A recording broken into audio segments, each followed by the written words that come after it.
बच्चे mock test देते रहते हैं बट उसको एनालाइज नहीं करते। अगर आप इस स्ट्रैटेजी से मॉक टेस्ट को एनालाइज करोगे ना तो बिलीव मी आपके अगले 5-6 मॉक टेस्ट में आपको इसके रिजल्ट देखने को मिलेगा एंड बाय द एंड आपका स्कोर 100-150 मार्क्स तक इंक्रीज कर सकता है। हेलो एवरीवन, ये तो हम सबको पता है कि मॉक टेस्ट जो है वो नीट प्रिपरेशन का एक बहुत इंपॉर्टेंट पार्ट है और काफी बच्चे मॉक टेस्ट को देते भी हैं। बट एक्चुअली होता क्या है कि बच्चे क्या करते हैं कि मॉक टेस्ट दिया, उसको छोड़ दिया, उसको तरफ देखा भी नहीं एंड अगले मॉक टेस्ट की तैयारी में लग जाते हैं। बट अगर आपको उस मॉक टेस्ट को प्रॉपरली यूटिलाइज करना है तो उसके लिए बहुत ज्यादा जरूरी है कि आप उसका अच्छे से एनालिसिस करें। तो इस वीडियो में हम वही बात करेंगे कि हम एक मॉक टेस्ट को कैसे एक अच्छी तरीके से एनालाइज कर सकते हैं सो दैट हम मैक्सिमली उससे बेनिफिट अपना ले सकें और हमें पता चल सके कि इस बड़े से सिलेबस में कौन कौन से ऐसे पॉइंट्स हैं, कौन कौन से ऐसे टॉपिक्स हैं जहां पर हम लैग कर रहे हैं और उन टॉपिक्स को अच्छे से इंप्रूव कर सकें। So let's start. बहुत सारे यूट्यूबर्स वगैरह से या टीचर्स से आपने सुना होगा कि मॉक टेस्ट के मार्क्स मैटर नहीं करते एंड ये कहीं हद तक बात सही भी है कि यस, मॉक टेस्ट के मार्क्स और नीट के मार्क्स में कोई रिलेशन नहीं है।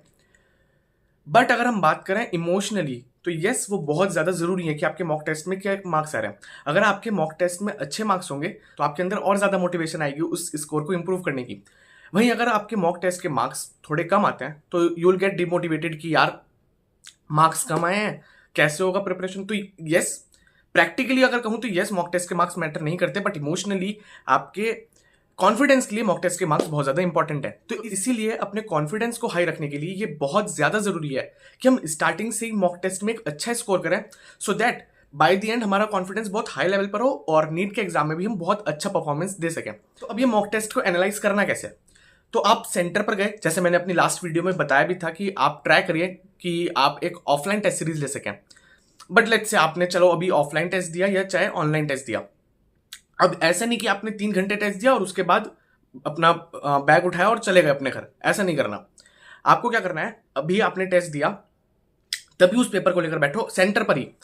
और अभी आपको नहीं पता कि आपका कौन सा क्वेश्चन सही है कौन सा गलत है, वो चीज तो आपको पता लगेगी जब आपकी आंसर की आ जाएगी। अभी आपके सामने मात्र 2 तरह के क्वेश्चन होंगे, एक तो वो क्वेश्चन जो आपने अटेम्प्ट नहीं किया और एक वो क्वेश्चन जो आपने अटेम्प्ट कर लिया। अब जो क्वेश्चंस आपने अटेम्प्ट कर लिए ना, आपको सेंटर पर बैठकर 10 मिनट लगाना है और ये देखना है कि यार कौन कौन से उनमें से वो क्वेश्चन है जिसमें मुझे डाउट हुआ, जिसका मुझे एक बारी में क्लिक नहीं हुआ, एकदम से क्लिक नहीं हुआ, मुझे टाइम लगा उस क्वेश्चन को सोचने में, मुझे राउंड 2 में जाना पड़ा। मतलब कहने का मतलब यह है कि एक बारी में वो आपको क्वेश्चन नहीं अच्छा समझ में आया, एक बारी में आपसे वो क्वेश्चन नहीं हुआ, तो उन क्वेश्चन को आपको उस पेपर में मार्क कर लेना है कि यार ठीक है, ये वाला क्वेश्चन मेरे से नहीं हुआ है ना, या हो भी गया अगर तो मुझे इसमें डाउट है कि हो सकता है सही है गलत है या गैस है आपका। तो इन सभी क्वेश्चन को आपको अपने पेपर में ही मार्क कर लेना है। लगभग 5-10 मिनट लगेंगे बट ये आपके पेपर एनालिसिस का जो ये प्रोसेस है उसको बहुत ज्यादा इजी बना देगा। अब आप घर आओगे, राइट? अब घर आने के बाद आप 1-2 घंटे का ब्रेक लो एंड फिर उसके बाद क्या करना है, आपको मॉक टेस्ट एनालिसिस पे लग जाना है। ये चीज बहुत ज्यादा इंपॉर्टेंट है, ध्यान रखना कि जिस दिन आपका पेपर हो रहा है उसी दिन आपको अपने मॉक टेस्ट को एनालाइज करना है। तो आप आए घर पर, आपने अपना पेपर लिया, आपके सामने आंसर की है, इंस्टीट्यूट से आपके आंसर की आ चुकी होगी, तो अब आपको देखना है कि कौन सा क्वेश्चन सही है कौन सा गलत है। जो सही है, अब जैसे मैं आपको बताता हूं कि जो क्वेश्चन सही होता था उसको मैं इस तरीके से हाईलाइट करते था येलो कलर से, राइट? तो इस येलो कलर से मैं जो सही क्वेश्चन होता था उसको हाईलाइट कर देता था और जो क्वेश्चन मैंने अटेम्प्ट नहीं किया उसको मैं किसी भी कलर से हाईलाइट नहीं करता था एंड जो क्वेश्चन मेरा गलत होता था उसको मैं इस तरीके से पिंक कलर से हाईलाइट करता था, राइट? तो इस तरीके से मैं इन क्वेश्चंस को सेग्रीगेट करता था कि कौन सा सही है कौन सा गलत है और कौन सा मैंने अटेम्प्ट नहीं किया, राइट? अब जो क्वेश्चन सही हो चुके हैं, राइट, उन सही क्वेश्चंस में से भी आपको ये पता होना चाहिए कि यार ये वाला क्वेश्चन मैंने गेस किया, राइट, इस वाले में मुझे ज्यादा टाइम लगा, इसमें मेरे दिमाग में 2 ऑप्शंस थे, इनमें से मुझे डाउट हो रहा था, ठीक है, और या फिर मुझे अच्छे तरीके से आता था वो मतलब मैंने पढ़ा और एकदम से हो गया। तो जो ऐसा क्वेश्चन था कि आपने पढ़ा और एकदम से हो गया, उस पर तो आपको ध्यान ही नहीं देना बिकॉज वो कॉन्सेप्ट आपका बिल्कुल क्लियर है, वो टॉपिक आपका बिल्कुल क्लियर है। यहां पर आपके पास सामने अब 3-4 तरह के कैटेगरीज होंगी। सबसे पहले कैटेगरी वो क्वेश्चन जो कि आपका गलत हुआ है, दूसरी कैटेगरी जो क्वेश्चन आपने अटेम्प्ट नहीं किया, तीसरी कैटेगरी कि आपने वो क्वेश्चन जो था वो आपने डाउट था आपका, राइट, मतलब आपको उस क्वेश्चन को करते हुए डाउट हुआ बट फाइनली आपने उसका करेक्ट आंसर लगा दिया, और चौथी कैटेगरी कि वो क्वेश्चन था उसका आपका डाउट हुआ एंड आपने जब उसको करा तो वो गलत हो गया। एंड इस तरह के जो क्वेश्चन होते हैं जिसमें आपको डाउट है और आपका वो गलत भी हो गया, यही वो क्वेश्चन होते हैं जिसकी वजह से आपकी रैंक बहुत ज्यादा नीचे आती है। रीजन इज कि आपने उसमें टाइम भी बहुत ज्यादा लगाया क्योंकि आपको दिमाग में डाउट था, प्लस आपके जो -5 मार्क्स भी हो गए।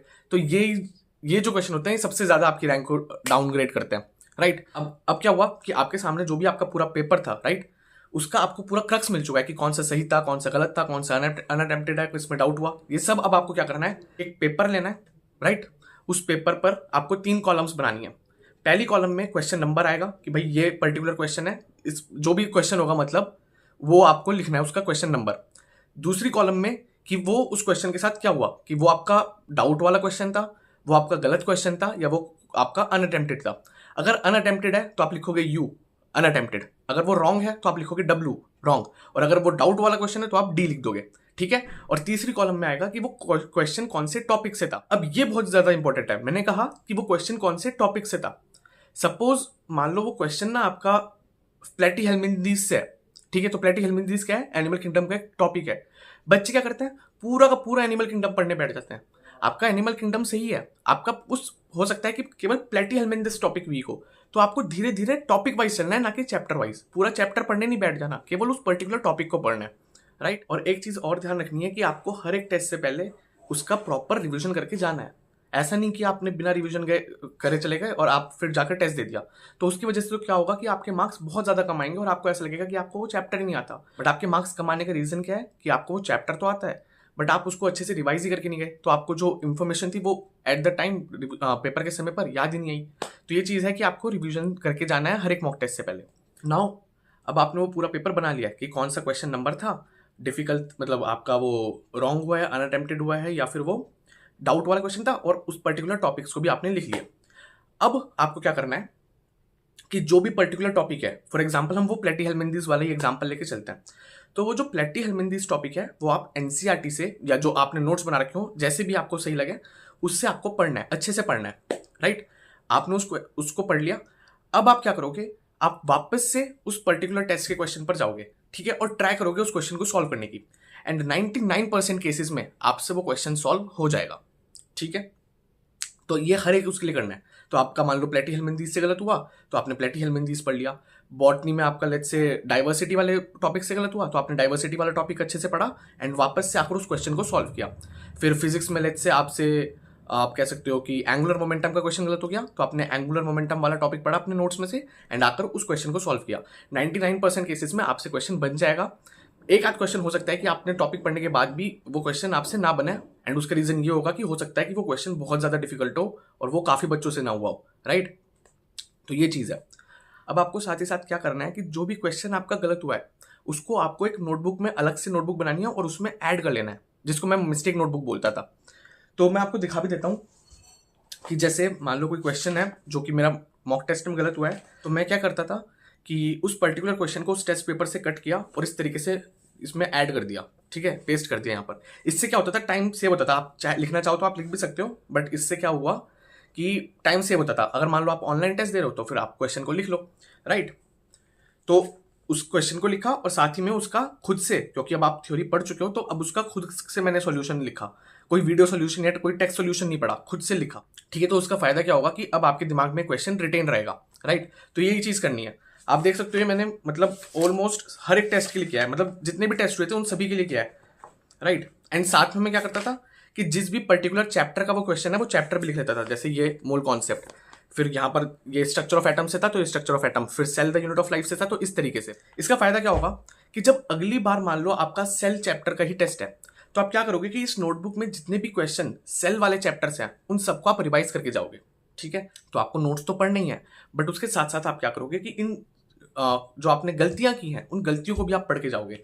एंड इस तरीके से बेनिफिट क्या हुआ इस स्ट्रेटेजी का कि नीट की प्रिपरेशन क्या है, it is about theory and question, theory and question. And इसका बेनिफिट आपको क्या मिलेगा कि आपने जो टॉपिक गलत हुआ था उसकी थियरी पढ़ ली, साथ ही साथ वो जो क्वेश्चन आपका टेस्ट में गलत हुआ था उस पर्टिकुलर क्वेश्चन को भी कर लिया। तो आपने थियरी और क्वेश्चन इन दोनों को एक साथ मर्ज कर दिया। एंड इसकी वजह से फायदा क्या होगा कि आपका जो टॉपिक होगा उसकी, क्योंकि आप थियरी भी पढ़ चुके हो और आप उसका क्वेश्चन भी सॉल्व कर चुके हो, तो वो कंप्लीट अप्रोच के साथ वो आपका अब क्या होगा, स्ट्रॉन्ग टॉपिक हो जाएगा। तो इसीलिए मैं कहता हूं कि ये स्ट्रेटेजी बहुत ज्यादा बेनिफिशियल है। और इसमें आपको एक्चुअली होगा क्या कि ऐसा नहीं होगा कि आपने आज मॉक टेस्ट दिया, उसका एनालिसिस किया इस तरीके से और अगले में 50-60 मार्क्स बढ़ जाएंगे, ऐसा नहीं होगा। इस स्ट्रेटेजी का बेनिफिट देखने के लिए आपको कम से कम 5-6 मॉक टेस्ट में इस स्ट्रेटेजी को अप्लाई करना पड़ेगा, राइट। आपने धीरे धीरे, ग्रेजुअल प्रोसेस है ये। तो अभी स्टार्टिंग में तो क्या होगा कि आपके हर एक मॉक टेस्ट में 3-4 5 मार्क्स इस तरीके से बढ़ेंगे, लेकिन बाय दी एंड क्या होगा कि जो आखिरी के टेस्ट पेपर बनते हैं ना, जैसे आकाश में बात करूं तो जो फाइनल टेस्ट सीरीज या इंटेंसिव होती है ना, तो उसमें होता क्या है, आपके बाद के पेपर्स बनते हैं ना फुल सिलेबस टेस्ट या जिसमें ज्यादा सिलेबस आता है, वो एक्चुअली में इन पार्ट सिलेबस टेस्ट में से आते हैं। बस थोड़ा क्वेश्चन की लैंग्वेज चेंज कर देंगे, क्वेश्चन की डिजिट चेंज कर देंगे, बट लेकिन मोटा मोटा वो इन्हीं क्वेश्चन से बनता है, कोई नया कॉन्सेप्ट वहां पर नहीं होता। एंड अब क्योंकि आपने जो क्वेश्चन सही करे थे वो तो आप उस समय भी सही करोगे, एंड जो इस समय आपने गलत किए थे इन टेस्ट में, अब आप उसको अगर रेक्टिफाई करके उसको सही कर लोगे ना, तो उस समय पर आपको एकदम से सडनली इंक्रीज देखने को मिलेगा। तो यही होता है मोस्टली कि आप स्टार्टिंग में तो अगर मान लो आपके 500 या 450 के आसपास मार्क्स आ रहे हैं, तो अभी तो क्या होगा कि अगले 6-7 महीने आपके ऐसे रहेंगे 450, 500, 520, 530, और लेकिन बाद के 3 महीनों में वो सडनली एकदम से इंक्रीज आता है। उसका रीजन ये होता है क्योंकि वो जो टेस्ट बनते हैं, वो जो लास्ट के जो टेस्ट बनते हैं वो इन्हीं क्वेश्चन से बनते हैं, एंड इन क्वेश्चन को आप अब 100% अपनी ग्रिप में ले चुके हो, तो क्या होगा कि आपके बाद में एकदम से मार्क्स इंक्रीज करेंगे। तो इसलिए मैं कह रहा हूं कि जो मॉक टेस्ट को एनालाइज करने की और उस अपने मार्क्स को इंप्रूव करने की जो बेस्ट स्ट्रेटेजी है ना, वो यही है। तो अब समराइज कर लेते हैं इस वीडियो को। मैंने क्या कहा कि आपको मॉक टेस्ट एनालिसिस उसी दिन पर करना है जिस दिन आपका टेस्ट है। एक चीज और कि जो आप अपनी गलतियों को रेक्टिफाई करोगे, ठीक, आपने ये तो देख लिया कि कौन कौन सी गलती है, बट उनको जो इंप्रूव करोगे वो ऐसा जरूरी नहीं है कि आप जिस दिन मॉक टेस्ट है उसी दिन करो, वो आप अगले 1 हफ्ते 10 दिन में भी कर सकते हो, लेकिन हाँ, मॉक टेस्ट का एनालिसिस करना उसी दिन जरूरी है, ठीक है। तो मैंने क्या कहा कि आपको सबसे पहले जब भी आपका पेपर हो जाएगा, आपको वहीं रेक्टिफाई करना है कि यार आपका कौन सा क्वेश्चन जो था वो आपसे गलत हुआ है, कौन सा अनअटेम्प्टेड है और कौन सा आपको डाउट था जिस क्वेश्चन में। और फिर क्या करना है, आपने एक पेपर लेना है जिसमें आपका क्वेश्चन नंबर, आपकी किस तरह की गलती हुई है उस टेस्ट में और कौन से टॉपिक से वो करना है। तीसरा कि आपने उस पर्टिकुलर टॉपिक को पढ़ना है और वापस से उस मॉक टेस्ट के क्वेश्चन पे आना है और ट्राई करना है कि अब वो क्वेश्चन सॉल्व हो जाए।